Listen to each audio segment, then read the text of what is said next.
오늘부터 다시 로마서를 시작합니다. 오늘은 선택에 대한 말씀입니다. 우리는 선택을 하기도 하고 선택받기도 합니다.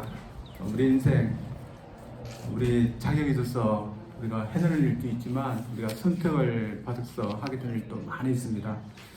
예를 들어서 아이들이 대학에 갑니다. 자격이 있어서 대학에 들어가지만 한편으로는 대학 측이 선택을 해서 가는 것도 있습니다. 결혼한 것도 마찬가지입니다. 우리가 정년기가 되어서 결혼하게 될 때 준비해야 되고 또 나이가 되고 능력되어서 결혼하지만 배우자가 우리를 선택해 주어서 결혼을 한 것도 있습니다. 이처럼 선택을 받을 때 저들이 아주 능력이 있어서 당연히 선택을 받을 때는 별 감사한 마음이 없지만 좀 부족하거나 아는 조건은 비슷한데 그 중에서 우리가 선택을 받을 때 우리는 참 감사함을 느끼게 됩니다. 제가 이런 경험이 있었습니다.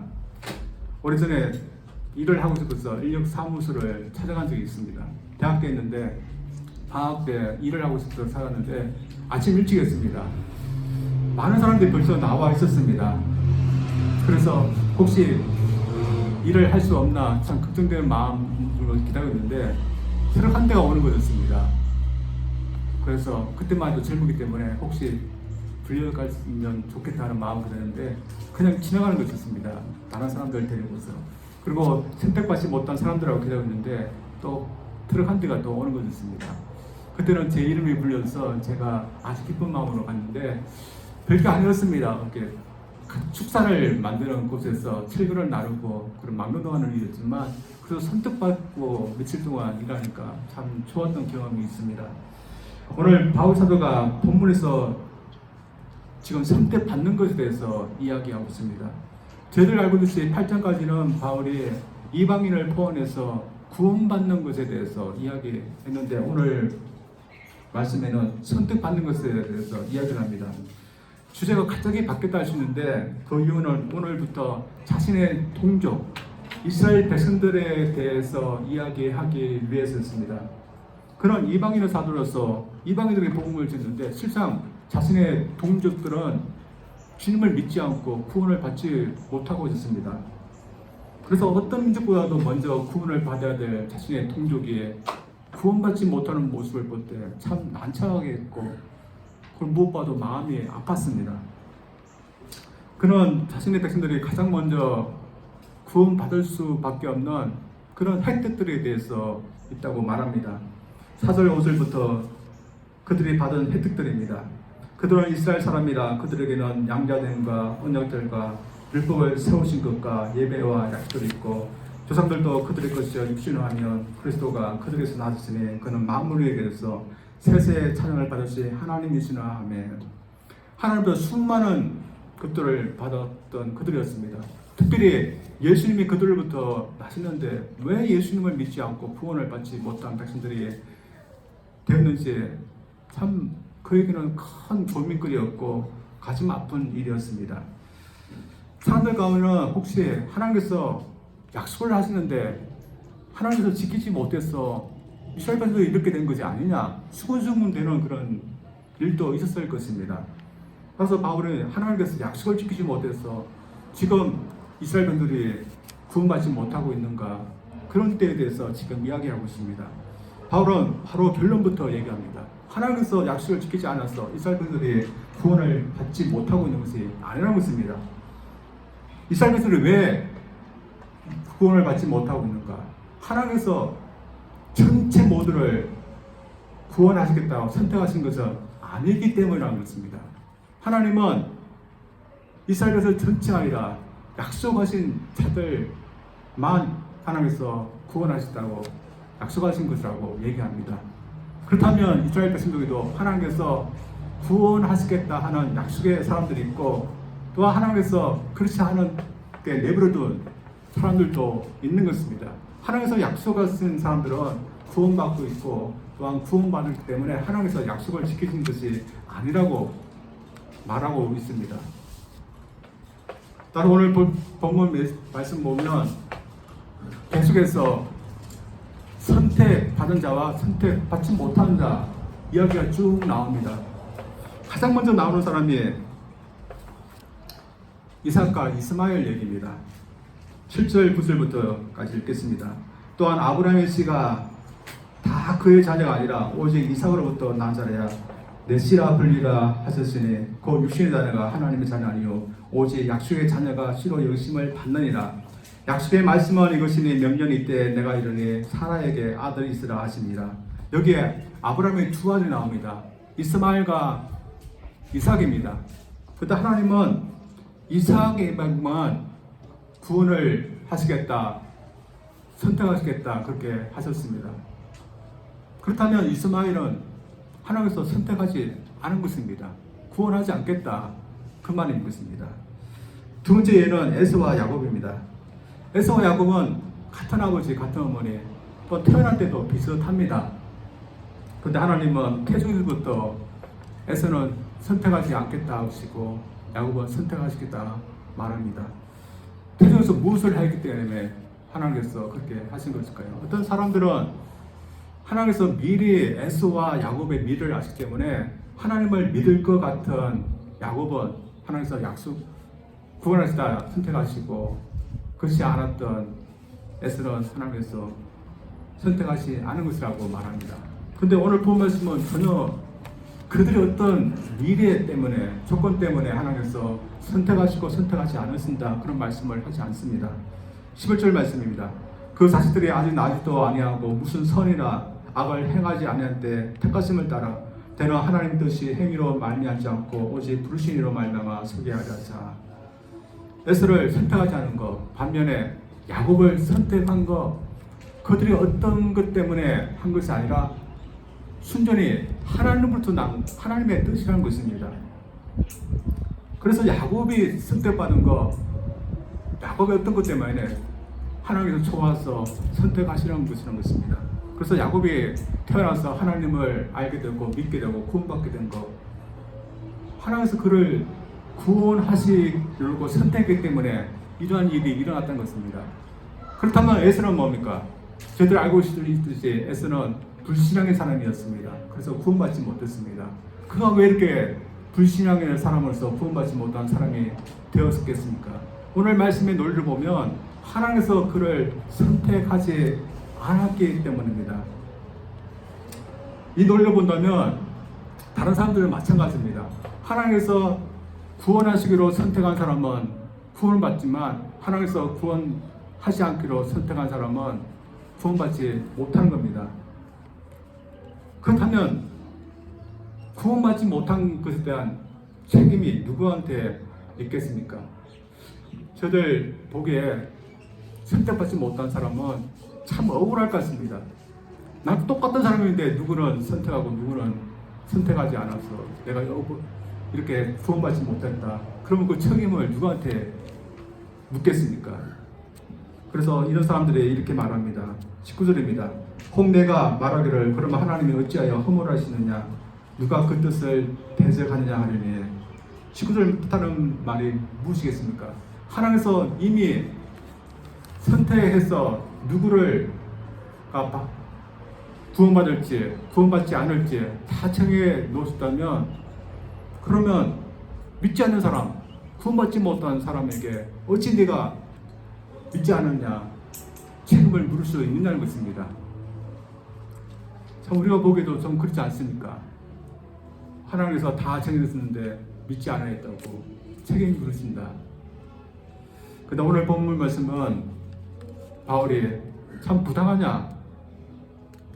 그 질문에 하나님은 부당하지 않다 이렇게 말씀하십니다. 저희들도 하나님께서 부당하지 않음을 믿습니다. 그러나 오늘 선택의 교리는 참 우리 사람에게 참 거슬리는 참 우리의 불만을 자아내기에 충분한 그런 교리입니다. 왜냐하면 첫 번째 이 교리는 왜 하나님께서 모든 사람을 다 사랑하신다 했는데 왜 어떤 사람만 선택하셨냐 그렇습니다. 모두 다 선택하면 좋을 텐데 왜 일부 사람만 선택했느냐 그것이 우리 마음에 불만을 갖게 할 수 있습니다. 두 번째는 왜 하나님이 우리의 구원에 대해서 일방적으로 선택했냐는 것입니다. 우리 조건을 봐서 조건이 좋으면 선택하고 조건이 좋지 않으면 버리셔야되는데 하나님 그런 거 없이 왜 일방적으로 선택했느냐고 있습니다. 그리고 일방적으로 선택했다면 왜 우리 사람에게 책임을 물으시냐는 것입니다. 여러분, 사람들은 이것에 대해서 참 불편한 마음을 갖고 있는데 여러분 어떻습니까? 하나님의 전 인류를 구원하시고 선택하시는데 하나님께서 그렇지 않은 것에 대해서 여러분 어떻게 생각하십니까? 또 하나님이 나에게 묻지도 않고 일방적으로 선택한 것에 대해서 여러분 어떻게 생각합니까? 사실 저도 이 선택의 교리를 들었을 때 참 마음이 불편했습니다. 제가 청소년 시절 때 이 선택의 교리를 들었을 때 누가 하나님께서 그렇게 하실 수가 없다고 저는 생각했습니다. 하나님께서 사랑을 안 했는데 어떻게 어떤 사람은 구원하지 않기로 선택할 수 있는가? 그런 생각을 했습니다. 그래서 군대에 있을 때는 군종과 이것으로 인해서 논쟁을 하기로 했습니다. 제가 있었던 군대 군종은 이 선택교를 믿던 사람이었습니다. 어느 날 저에게 이미 구원받을 사람과 구원받지 못할 사람이 있다고 이렇게 말한 것입니다. 그래서 이미 저기 때문에 복음 전할 필요도 없다 그렇게 말한 것입니다. 이 선택교회가 저에게는 별로 마음에 들지 않는데 이것으로 인해서 복음 전할 필요도 없다 하니까 제가 굉장히 화가 나서 이 군중과 이 교회로 인해서 논쟁을 한 적이 있습니다. 그러나 지금은 저는 그렇지 않습니다. 왜냐하면 분명히 하나님 바울 사도를 통해서 선택했다는 것을 말씀하시고 있기 때문입니다. 이러면서 하나님의 구원받을 자, 구원받지 못할 자 이미 선택하시다는 말씀에서 우리는 어떤 태도를 취하겠습니까? 먼저 저희들은 하나님의 그런 선택을 하실 수 있는 주권자이심을 인정하는 태도를 저희들 가져야 됩니다. 바울은 하나님의 일반적인 선택에 대해서 부당하다고 하는 자들에게 왜 하나님이 부당하지 않은지 말씀하십니다. 20절, 21절인데 제가 읽겠습니다. 이 사람아, 내가 누구에게 감히 하나님께 반문하느냐? 시험을 받은 물건이 지원자에게 어찌 나를 이같이 만들었느냐 말하겠느냐? 토기장이가 진흙 한 덩이로 하나는 기 쓸 그릇을 하나는 천이 쓸 그릇을 만들 권한이 없느냐? 하나님이 누구를 선택할지 모두를 구원할지 아니면 일부를 구원할지 하나님이 선택하는 것은 하나님의 권한이라는 것입니다. 그래서 이런 권한을 갖고 있기 때문에 하나님은 부당하지 않다는 것입니다. 마치 토기장이와 같다고 말합니다. 토기장이가 자신의 진흙으로 귀한 그릇을 만들 수도 있고 또한 필요하면 천한 것을 만들 수 있습니다. 근데 천한 그릇, 예를 들어서 묘광으로 만들어진 진흙에 왜 하필은 많은 진흙 중에서 하필은 나입니까? 또한 하필이면 많은 그릇 중에서 왜 묘광입니까? 그렇게 토기장이한테 그렇게 말할 수 있습니까? 만약에 그렇게 말한다면 참 이건 말이 되지 않는 것입니다. 우리 하나님도 그렇다는 것입니다. 우리가 하나님께 대해서 이러한 태도를 가져야 된다는 것입니다. 하나님 모든 사람들을 구원할 수 있을지 아니면 그렇지 않을 것인지 또한 어떤 사람을 선택할지 아니할지 하나님의 마음인 것입니다. 제 집 되면은 제 집에서 호강하고 있는 2마리의 강아지가 있습니다. 지금 제 집에 잘 호강을 사는데 만약 이 강아지가 동물병원이나 아니면 구호 보호소에 가서 강아지들이나 아니면 고양이들이 분양받기 위해서 있는 것을 보게 되고 제가 같이 갔는데 제가 데려오지 않고 오게 된 것을 보면서 마음에 불만이 생겨서 왜 저 강아지들, 저 불쌍한 고양이들 왜 데려오지 않느냐고 저한테 얘기한다면 저는 제 강아지한테 뭐라고 하겠습니까? 참 분수 모르는 그런 강아지라고 말하고 있습니다. 마찬가지로 사람에도 그럴 수 있습니다. 어떤 부부가 고아원에 가서 어떤 아이를 불쌍히 여서 자신의 집에 양자로 들렸습니다. 근데 양자로 들어온 이 아이가 자신의 양부모에게 왜 자신만 이렇게 선택했습니까? 저희 고아원에 있는 아이들 다 데려 오셔야 되지 않겠습니까? 하면서 양부모에게 말을 한다면 이 아이는 지금 어떤 말을 하고 있습니까? 참 말이 되지 않는 이야기를 하고 있는 것입니다. 그래서 세상에는 이런 경우가 없는 겁니다. 그러나 우리는 때때로 하나님에게 이렇게 하고 있습니다. 저는 솔직히 에스를 보면 좀 이런 마음이 듭니다. 저는 성격 면에서는 에스가 더 낫다고 생각합니다. 사기꾼, 야곱보다는 그래도 남자다운 에스가 더 낫습니다. 그래서 이 성격 좋은 에스를 보면 하나님께서 왜 그를 선택하지 않았을까? 그런 마음이 있습니다. 그러나 제가 하나님 앞에 왜 에스를 선택하지 않았습니까? 왜 구원하지 않았습니까? 하나님 앞에 제가 말할 수 있습니까? 이것은 마찬가지로 야곱도 그렇습니다. 저 같으면 야곱을 선택하지 않습니다. 여러분도 그럴 수 있습니다. 이 사기꾼 같은 야곱을 선택하지 않을 건데, 근데 하나님은 선택했습니다. 그래서 우리 마음에는 하나님 부당한 거 아닙니까? 어떻게 이런 사기꾼 같은 사람을 믿음의 조상으로 구원하겠다고 선택하십니까? 그러나 하나님께 우리가 그렇게 말할 수 있습니까? 그렇게 말할 수 없는 겁니다. 하나님께서 누구를 선택하든지 그건 하나님의 마음인 것입니다. 그래서 하나님께서 할 수 있는 그날을 있는데 우리가 이렇게 해라 저렇게 하는 것은 참 부당한 것입니다. 만약에 우리가 하나님부터 선택받을 때 이렇게 했으면 분명히 저희들에게도 부당하다고 하는 그런 말소리가 많았을 것입니다. 그래서 저를 하나님께서 구원하시다고 선택했을 때 부당하다고 하는 소리가 없었겠습니까? 저 한 목사 키도 작고 못생겼고 또 마음도 좋지 않고 능력도 없다. 저 사람을 왜 구원하겠다고 선택합니까? 하나님 앞에 이게 부당하다고 말하는 그런 세력이 없었겠습니까? 분명히 있을 것입니다. 여러분도 마찬가지입니다. 하나님께서 여러분을 구원하시다고 선택했을 때 여러분에게도 이건 부당하다고 말했을 그런 세력들이 분명히 있을 것입니다. 왜냐하면 저 구력하지 않은 사람, 아주 죄인 사람 무엇이 좋아서 하나님 구원하시려고 선택하시니까 참 부당하다고 그렇게 말하는 그런 세력들이 분명히 있을 것입니다. 따라서 이런 논리로 따진다면 참 부당하지 않은 것은 하나님께서 아무도 구원하지 않는 겁니다. 오히려 구원한 것이 우리 사람 논리에 보면 부당합니다. 왜냐하면 우리가 하나님이 우리를 구원하신 만큼 그런 사람이 되지 못하기 때문입니다. 따라서 우리가 하나님보다 더 지혜롭다 해서 하나님 이렇게 하면 안 되겠습니까? 하나님 앞에 말할 수 없는 그런 존재인 것입니다. 우리가 아무리 지혜 있다고 해도 하나님보다 더 지혜 있는 것이 아닌 것입니다. 그래서 오늘 선택 교리를 보면 우리 인간의 보기에는 참 부당한 면이 있습니다. 억울한 면이 있습니다. 그러나 하나님보다 우리가 더 낫지는 못합니다. 따라서 하나님께서 우리를 선택하고 사람을 다루실 때 하나님께서 하시는 방법이 가장 선한 방법이고 가장 지혜로운 방법임을 우리는 하나님의 그 방법을 인정해 드리고 또 하나님을 믿어 드릴 수 있는 저들이 되기를 원합니다. 그래서 하나님께서 가장 좋은 방법, 하나님 마음에 맞는 방법으로 우리를 선택했기 때문에 우리가 선택됐음을 우리가 믿을 수 있는 저들 되기를 주님으로 축원드립니다.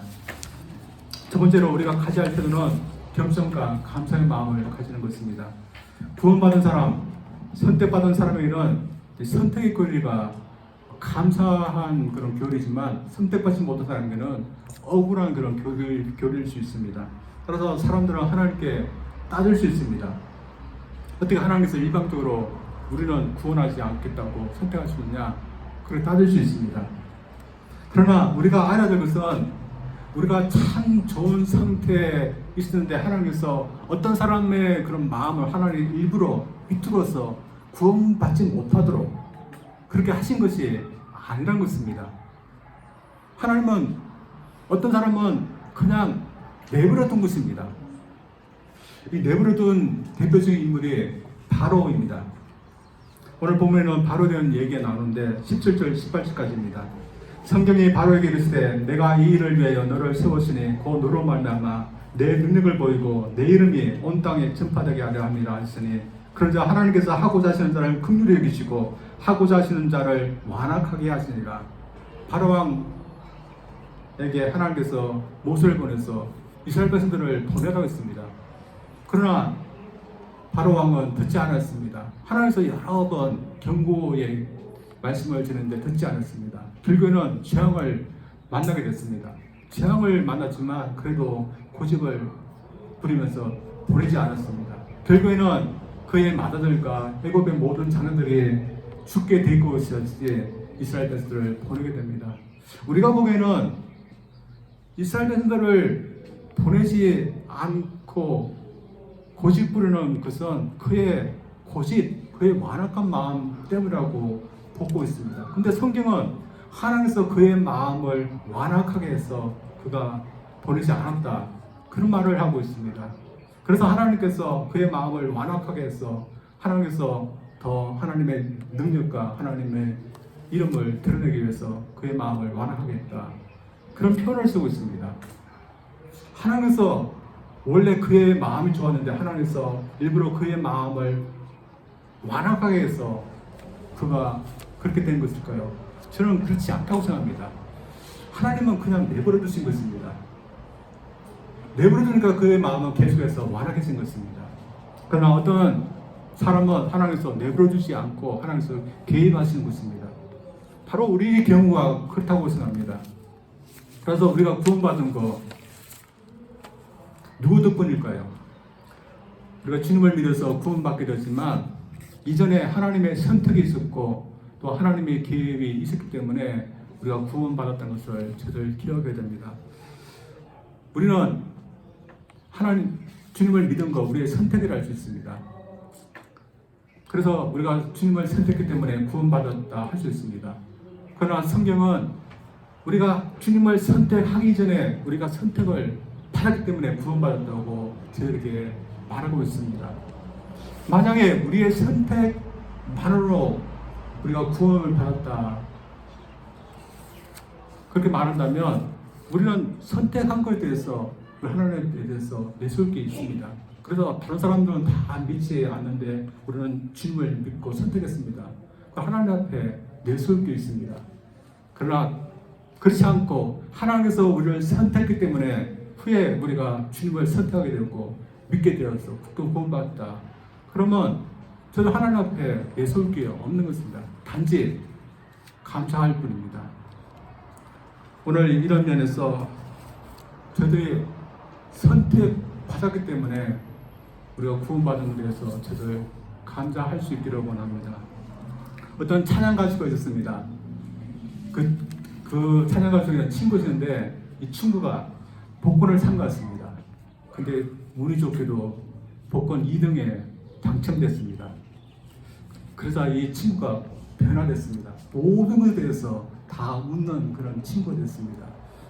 그래서 밥 먹을 때도 웃고 길을 걸을 때도 웃고 일을 할 때도 웃습니다. 심지어 난폭 운전자가 만났을 때도 그냥 너그럽게 하면서 웃고 지나갑니다.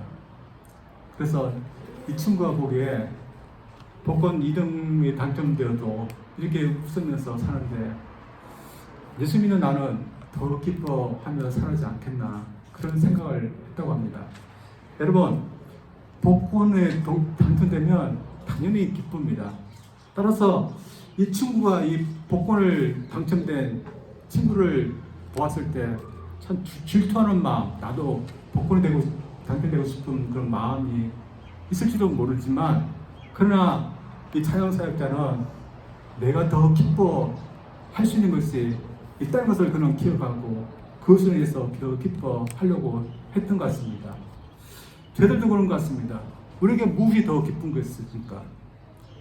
복권이 아니라 우리가 영원토록 하나님 나라에서 살 수 있는 것이 더 기쁜 것입니다. 그래서 우리가 선택받은 거 참 우리가 하나님께 감사해야 될 조건이라고 생각합니다. 저는 세상에서 조건받는 것이 좋다고 생각합니다. 특별히 좋은 것에 대해서 선택받는 것. 그러나 저는 세상에 살면서 전 선택받는 것에서 잘 못하는 그런 유형의 사람 같습니다. 그래서 저는 뭐 뽑기를 해도 잘 되지 않습니다. 경품에 표를 해도 된 적이 없습니다. 한 번은 퇴근했을 때 연말 행사로 한해내에서 경품을 나눠주는 그런 일을 했습니다. 제일 기다려지는 시간은 경품을 받는 시간인데 그냥 하나하나씩 나눠주는 게 아니라 뽑기를 했습니다. 근데 다행히 저만 간 게 아니라 제 아내로 갔습니다. 그래서 표가 2개였습니다. 근데 어떤 분이 먼저 가신다면서 표 2개를 줬습니다. 그래서 제가 표 4개를 냈습니다. 표 4개를 주면 그래도 당첨될 확률이 있으니까 기다렸는데 그날 밤 경품 하나도 못 받았습니다. 그럼 저는 어딜 가나 다 그런 것 같습니다. 그래서 저는 경품 행사에서도 저는 이제는 마음을 비웁니다. 근데 하나님은 제게 그렇게 하지 않았습니다. 하나님은 저를 선택하셨습니다. 제 실력에서 있어 그건 아니라 하나님께서 그냥 선택해 주신 것입니다. 여러분도 마찬가지일 것입니다. 만약에 우리의 실력으로 한다, 조건을 한다, 우리가 하나님부터 선택을 받겠습니까? 하나님께서 우리를 선택하신 거 이건 참 감사하게 얘기됩니다. 세상 사람들은 무슨 구원이 있고 하나님께서 선택하시는 것이 있냐 그렇게 말할지도 모릅니다. 그러나 성경 말씀은 분명히 하나님께서 선택하신 것이 있다. 그리고 우리 영혼을 좌우한다 우리에게 말씀해 주고 있습니다. 따라서 우리를 영원히 좌우할 수 있는 그런 구원을 주시기 위해서 우리를 선택하신 것, 이것을 우리가 분명히 안다면 우리는 정말 기쁘면서 살게 될 것입니다. 이러면서 저들 선택의 교회를 볼 때 참 우리가 은혜 받았던 것을 늘 기억해야 됩니다. 따라서 우리가 부당한 면이 있고 또한 억울하게 보이는 납득이 안 되는 그런 면이 있지만 우리는 이 선택의 교회를 볼 때 우리는 참 내가 구원받고 또한 은혜 받은 그런 사람인 것을 보면서 이 교회를 볼 때마다 저희들 감사할 수 있는 저희들을 응원합니다. 따라서 저희들을 하나님께 감사하고 또한 사람들에 대해서도 저희들 함부로 할 수 없는 사람이 되어야 됩니다. 어떤 사람들은 선택의 교회를 보면서 이상하게 적용합니다. 그래서 선택받지 못한 사람이 누구일까? 그렇게 찾으려고 하는 사람이 있습니다. 그리고 어떤 사람들은 선택을 하나님께서 이미 했기 때문에 구원을 이미 정했기 때문에 더 이상 복음을 전할 필요 없다 그렇게 말하는 사람도 있습니다. 그러나 저들은 선택받은 사람 또한 선택받지 못한 사람 모르는 것입니다. 오직 하나님만이 아시는 것입니다. 그래서 이것은 하나님의 영역이지 우리가 상강하고 우리가 또한 찾고 연구해야 될 영역은 아니라고 믿습니다.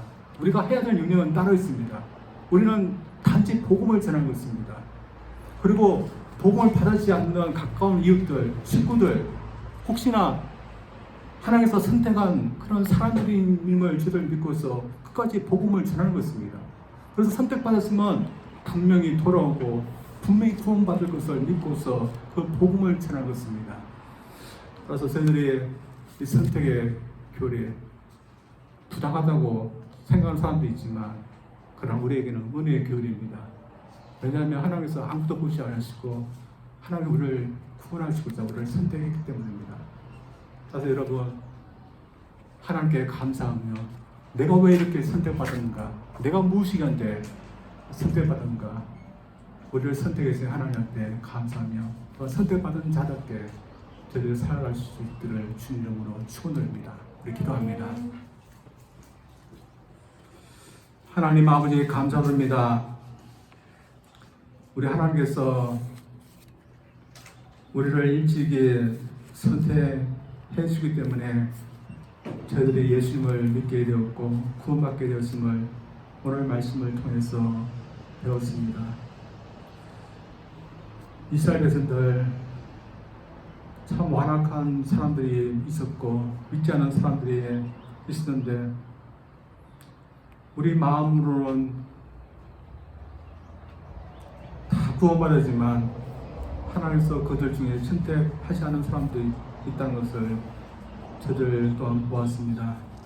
우리 눈에는 하나님께서 왜 모든 사람들을 다 구원으로 선택하지 않았을까? 그런 마음도 있지만 하나님의 어떤 섭리와 하나님의 어떤 계획과 뜻에 의해서 또 하나님 우리를 데리고 가고 계심을 저들 인정하고 또한 믿기를 원합니다. 또 하나님께서 우리에게 가장 좋은 방법으로 우리에게 은혜를 베푸시기 때문에 우리가 아무 조건 없이 선택을 받고 구원받게 하심을 또한 저들 믿습니다. 우리를 구원하시고 선택하신 우리 하나님 앞에 늘 감사하면서 살 수 있는 저들 되게 하여 주시옵소서. 예수님 이름으로 기도합니다. 아멘.